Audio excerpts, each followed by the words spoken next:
Frontera Global.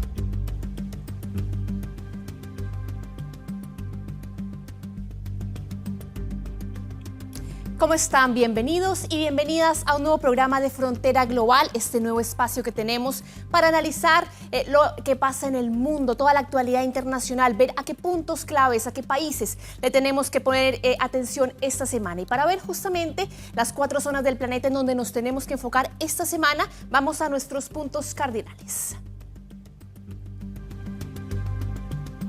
Y comenzamos en Argentina, que tras la primera vuelta electoral se prepara ya para más de un mes de campaña de cara al balotaje entre el oficialista Sergio Massa y el candidato de la ultraderecha Javier Milei, luego de unos comicios en los que el kirchnerismo dio la sorpresa y terminó con la mayor cantidad de votos en la carrera por la Casa Rosada. Nos vamos a mover ahora hacia Medio Oriente, porque la guerra en esta parte del planeta entró en su tercera semana mientras se agudiza el drama humanitario en la Franja de Gaza. El grupo palestino Hamas ha liberado a varios de los más de 220 rehenes que tienen su poder y de otras, tanto israelíes como de otras 40 nacionalidades, mientras que a través de Egipto ha empezado a llegar algo de ayuda humanitaria a la franja azotada por los bombardeos que ya dejan miles de muertos y de heridos. Y movámonos ahora para Venezuela, porque María Corina Machado se impuso como ganadora en las primarias opositoras en este país, con un resultado que la perfila como la más fuerte oponente al presidente Nicolás Maduro en las elecciones que todavía no tienen fecha, pero que van a ser el próximo año, en 2024. Sin embargo, la exdiputada está inhabilitada para ejercer cargos políticos por 15 años.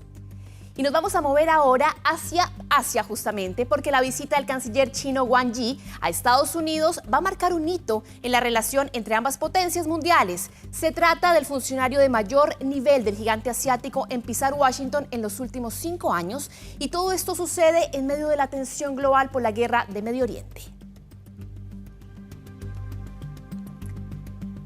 Y en nuestra sección de Zoom a la noticia, analizamos con el equipo de 24 horas en Argentina qué es lo que se viene para este mes de campaña que queda por delante antes de la segunda vuelta, que será el próximo 19 de noviembre. Y para eso nos vamos a ir nuevamente hasta Buenos Aires con nuestra enviada especial Fernanda Navarro. Fernanda, ¿cómo estás? Hola Andrea, muy bien. ¿Tú cómo estás? Muy bien, acá muy pendiente de lo que ha sido la cobertura que han tenido ustedes en terreno, y quiero justamente preguntarte qué se espera para estos 26, 27 días que nos quedan de campaña de cara a esa segunda vuelta.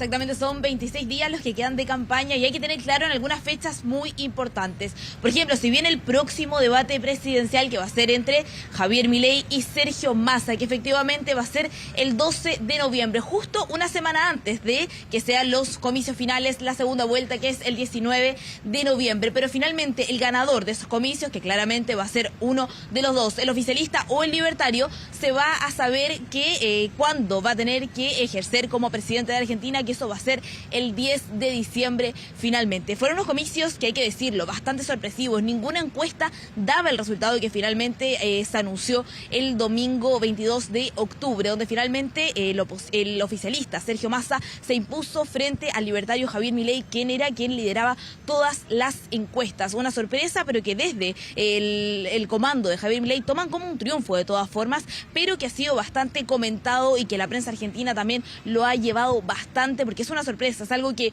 no se esperaba, pero también es un hito para una fuerza política que es totalmente nueva. Estamos hablando de unos 2-3 años de esta nueva fuerza política, La Libertad Avanza, que finalmente se impone frente Juntos por el Cambio y pasa a esta segunda vuelta contra Unión por la Patria, que recordemos es el partido del candidato oficialista Sergio Massa. Tenemos parte de las declaraciones de Javier Milei después de ya conocer los resultados. Escuchemos qué fue lo que dijo el candidato libertario. Me parece que como registro histórico no hay en los últimos 100 años una expresión liberal que haya cosechado 30% de los votos.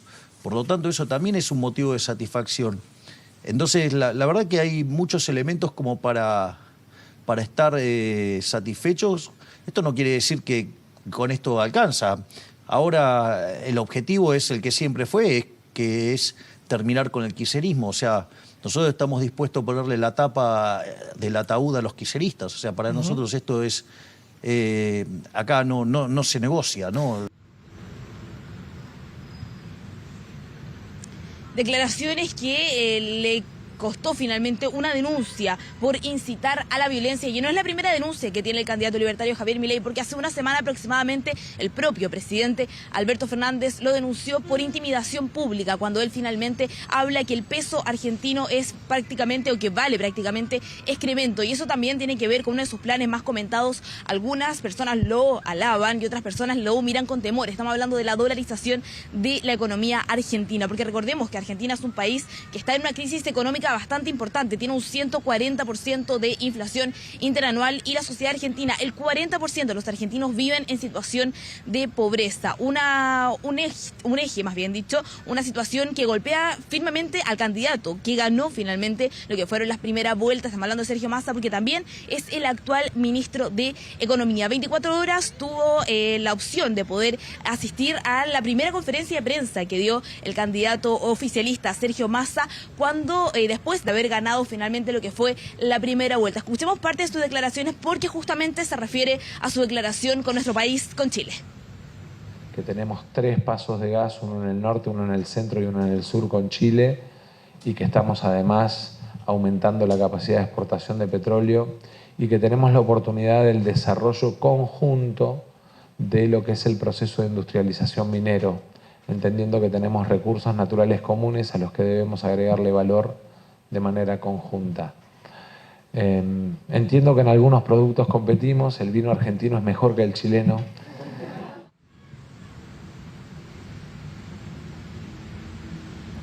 Justamente preguntarte por cuáles son las estrategias que van a tener justamente los candidatos de cara a esto que queda de campaña, hacia dónde se van a poder mover los votos de esos candidatos que vimos que también quedaron marginados, pero que finalmente terminan siendo botines electorales. Estamos hablando, por ejemplo, de Patricia Bullrich o de Juan Schiaretti o de Miriam Bregman. ¿Para dónde se van a ir esos votos en esta segunda vuelta?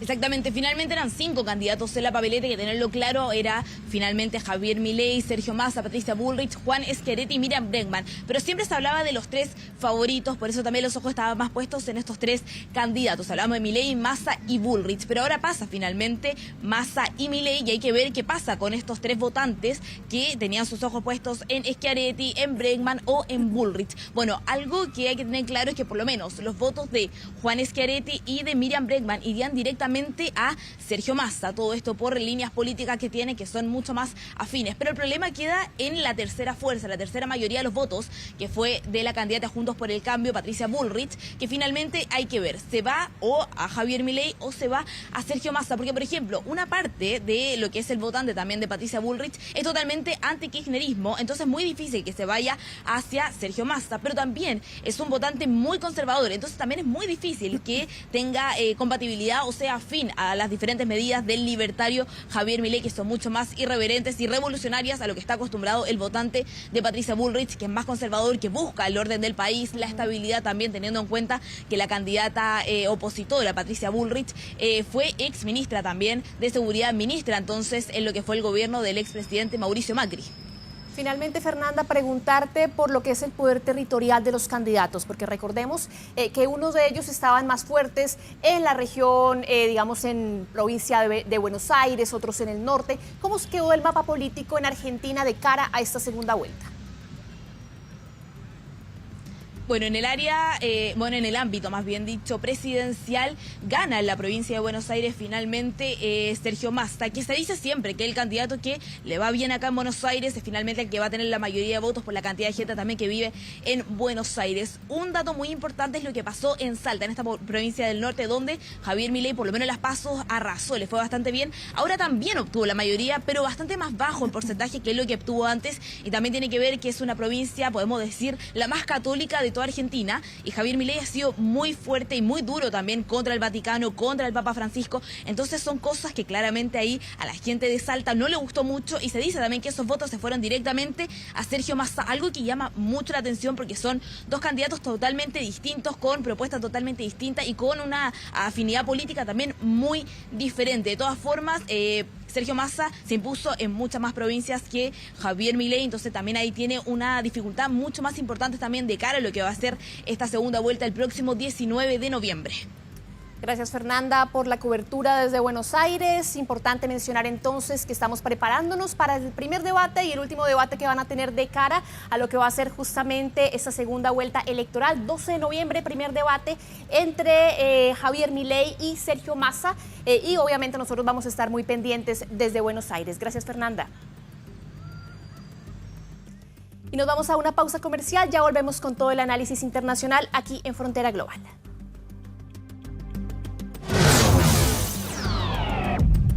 Frontera Global.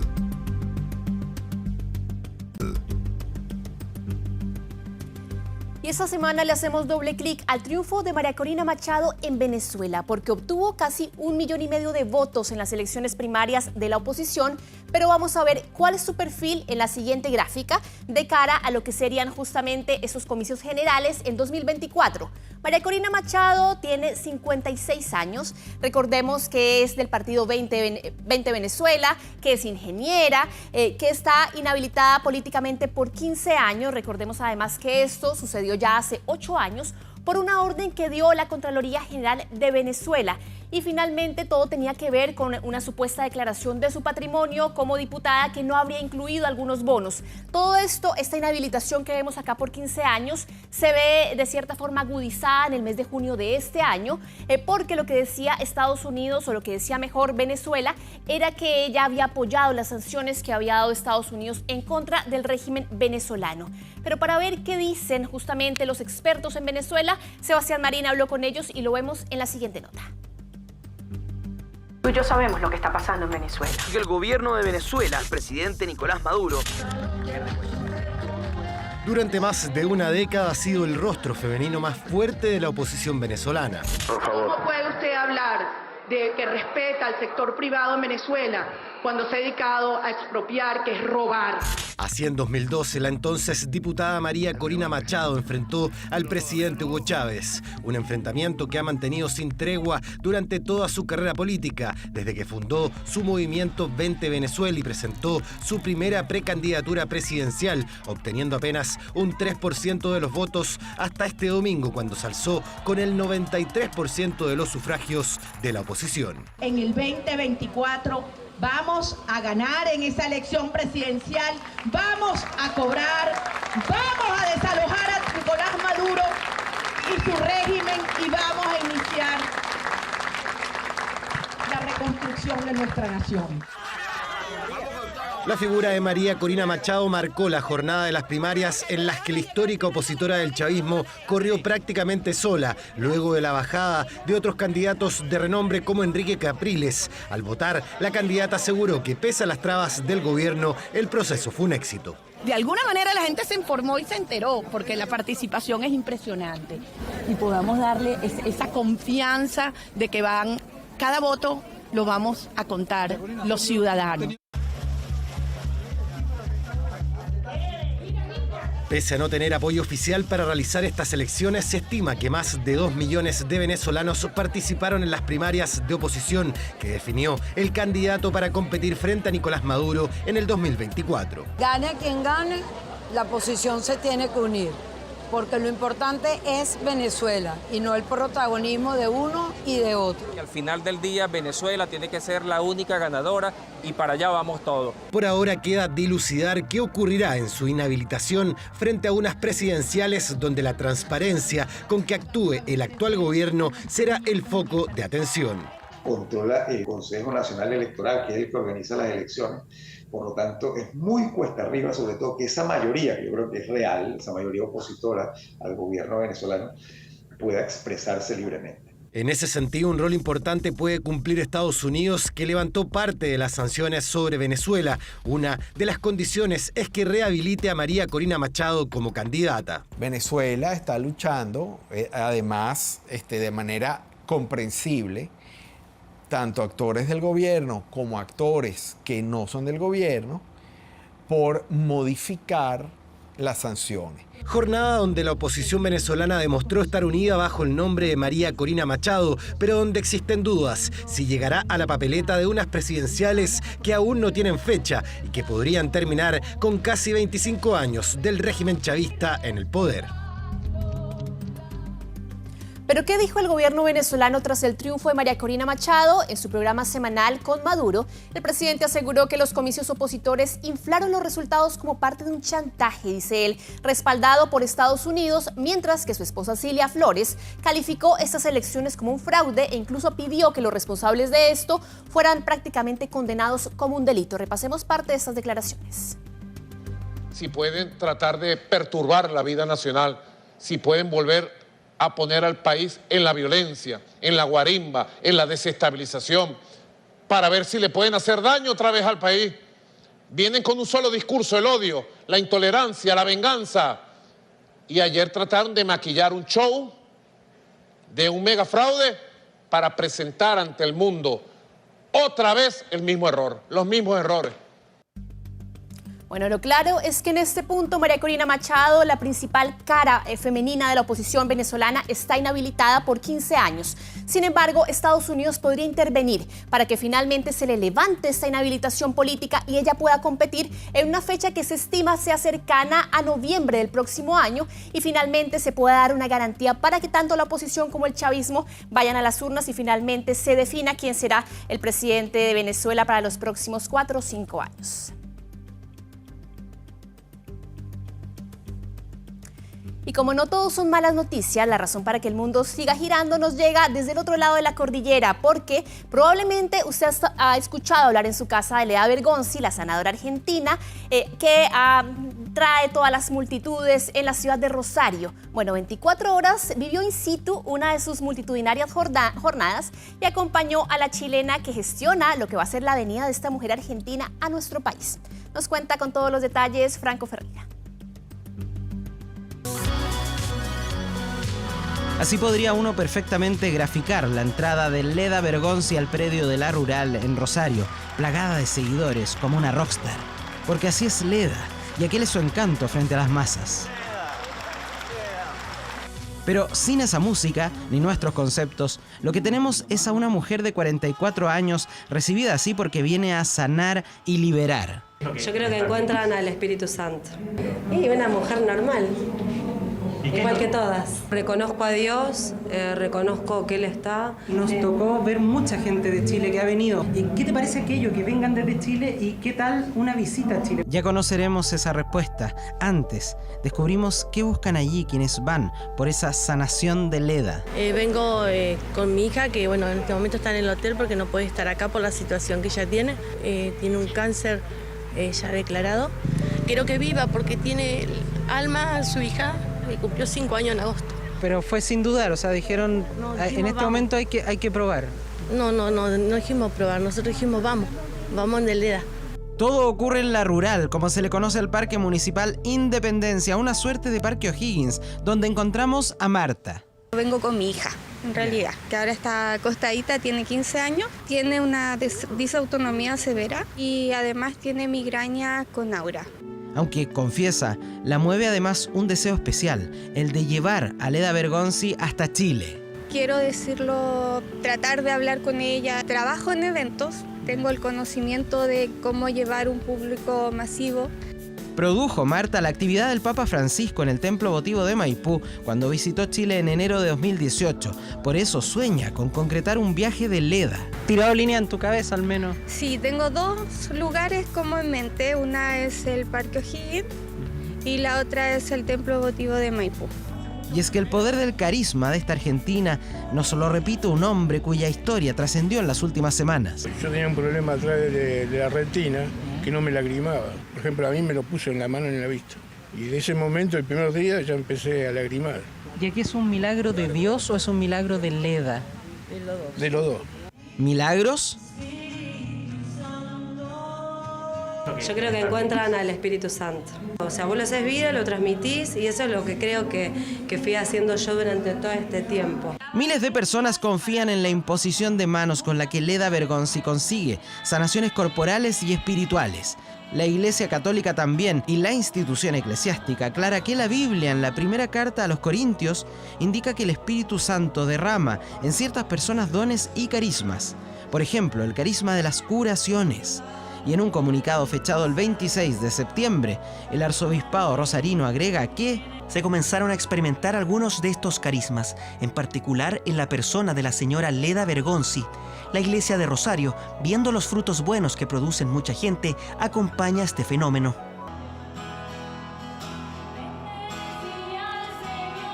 Con una Eucaristía inicial oficiada por un sacerdote, luego de la cual es el turno de Leda. ¿Cómo están? Bendito sea Dios. Un aplauso para Cristo. Digo, ¿ustedes Dios les habla? ¿A ustedes Dios les habla? ¿No?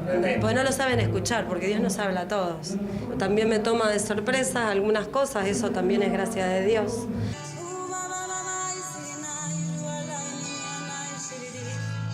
Leda canta, a veces dicen que lo hace en arameo. Puede ser arameo, puede ser, a veces, bueno, son idiomas. Yo no sé idiomas, Sea cual fuere la lengua, transmite con ella una paz que sobrecoge, por lo que se puede ver a todos esos visitantes que cargan historias severas, enfermedades graves. Yo pido sanación para mi familia y para él. 15 Benita, a ver. Yo no sabía cómo era, estuvo mi hija haciendo la cola hasta la puerta y después yo vine con él. Yo vine en realidad porque hace como 5 meses que vengo con mareos y no saben por qué. Y bueno, y creo que es el primer día después de 5 meses que estoy acá y hasta ahora no tuve mareos. No es llegar y pasar a verla, reclaman en cierta medida algunas personas que llevan horas esperando en un día que alcanzó los 30 grados de temperatura. Y es que todos serán tocados por Leda. Eso se cumple a rajatabla, pero para ello hay que ingresar por grupos a 2 galpones con espacio limitado. La gente es muy maleducada, se pasa por delante, te falta el respeto y si vos venís por fe, venís por creer en Dios, no puede pasar eso. Son muchas horas de espera y la gente se pone impaciente, la gente se pone nerviosa. Entiendo también que están desbordados. En otras veces no nos ha pasado esto. Por ejemplo, nosotros somos de ir al Padre Ignacio. El Padre Ignacio hace imposición de manos. Yo fui un par de veces, no pasa eso. Al Padre Ignacio mencionan otro sanador y en su caso sacerdote de la ciudad de Rosario, tierra pródiga, tal parece, en elegidos con estos dones. Hay una experiencia de sanidad y eso creo que es lo que convoca, lo que llama en la desesperación, ¿no? Dice Leda, una mujer joven, le gusta cuidarse, de gimnasio, casada, tiene 4 hijos, la mayor de 26 años, tiene hasta un nieto, maneja un emprendimiento textil, esa es su actividad laboral. O sea, yo trabajo, tengo una vida normal, no les voy a decir a dónde. Chicos, no soy perfecta, soy pecadora. Pero posee un carisma especial, de sanación por imposición de manos que recibió del Espíritu Santo hace 9 años. Desde aquel entonces hace esto y lo estaba haciendo hace unos meses en la Catedral de Rosario, hasta que un artículo publicado por el medio Rosario 3 describió la dinámica y la iglesia local, sin quitarle su apoyo, prefirió que se trasladase a otro sitio. Son situaciones complejas, la iglesia, todo lo que se genera en derredor de Leda, que ya ha trascendido no solamente a lo largo y a lo ancho de la ciudad, sino también ya países limítrofes. Allí partió Leda y sus compañeros de la comunidad Soplo de Dios Viviente, un grupo de oración y evangelización que se fue primero a la capilla del Sagrado Corazón. Por ahí se sentaban con reposera y se formaba una cola así como de toda la cuadra. ¿Cómo vivió esos días la vecina del puesto de abarrotes? Llenábamos el termo con agua caliente para los mates, o sandwichitos. Y sí, era un día para el que te preparabas. Luego se trasladaron a la parroquia de la Inmaculada Concepción. La gente empezaban ahí, daba la vuelta por aquella esquina, toda una vuelta manzana, hacía 1, 2, 3, 4, 5 cuadras. ¿Cómo vivió esos días el vecino de la roticería? ¿No notaste como que hubiese más venta tuya a partir de No. Prácticamente se venía con su comida, sándwich, esas cosas. Y volvieron a partir. Fueron 2 veces nada más que estuvo acá. Hasta llegar al predio de la Rural. 5.000 personas, quizás 10.000. La gente opina que son 30.000. No hay forma de saberlo, pero son muchas. Todas con fe, pero a la vez todas con algún problema y de toda índole. ¿Por qué razón vienes? Porque soy esquizofrénico y sufro ataque de pánico. Desde los 17 años se le despertó. Y me dice, bueno, vamos, dice, bueno, apareció de golpe y vamos, listo, acá estamos. Cuando vos conocés a Dios, Él te enamora y todo lo que vos haces es en torno al amor que vos sentís por Él.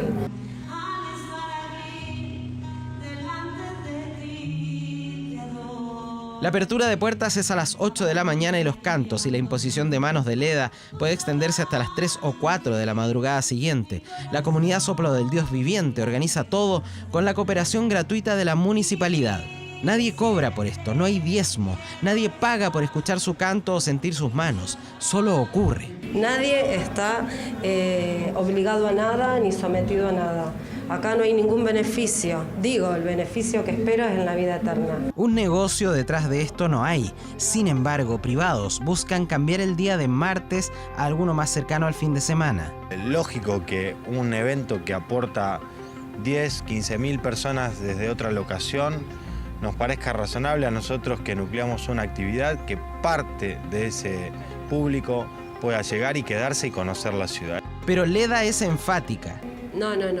Nosotros lo hacemos los días martes porque nuestro sacerdote asesor puede los días martes.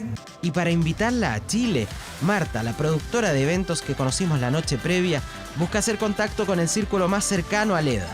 Me dicen que ella ha planteado la idea de ir a Chile y nada, pues yo sigo con la misma convicción de llevarla a Chile. Resta saber si está en su ánimo o sus planes un viaje así. Y sería óptimo. Sería óptimo que cada lugar nosotros podamos dirigirnos y no que vengan. ¿De Chile sabes algo? Como ¿cuál es tu cercanía o entendimiento de Chile? No, nada. Se sonríe, es cálida. Y esa calidez, efectivamente, traerá a Chile. Porque solo días después, Leda Bergonzi le confirma a Marta que vendrán ella y miembros de Soplo de Dios Viviente a Chile. Lo más probable, en enero próximo. Se necesita así mucho voluntariado, se necesita mucha gente para poder apoyar en esta hermosa causa. Y ese carisma de sanación y esa experiencia de liberación alcanzará quizás a sentir directamente una chilena, una joven con cáncer terminal, sobrina de este mendocino y por quien vino él hasta Rosario. Ella tiene 31, 32 años, vive en Chile, sí, en la Florida. ¿Cómo se llama? Paulina. Pero no es Leda, ella es solo un vehículo, es Dios, nos dice este hombre, actuando por su intermedio. Te agarra la frente así, bueno, y te toca el hombro así, es como que te quiere desvanecer. Yo no me desvanecí, pero la señora que estaba al lado sí se desvaneció. Todavía me late el corazón, imagínate. Una manifestación carismática que anuncia visita a Chile y que por lo pronto, cada martes, revoluciona a Rosario a través de esa mujer que han llamado la sanadora, Leda Bergonzi.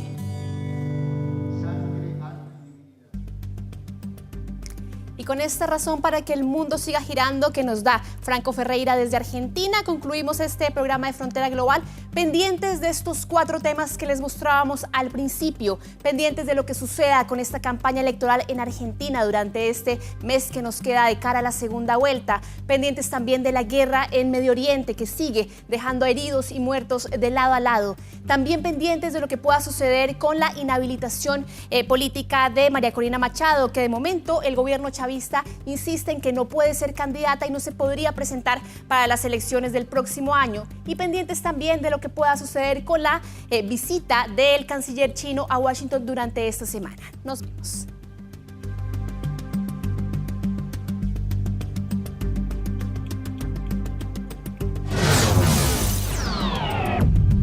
Frontera Global.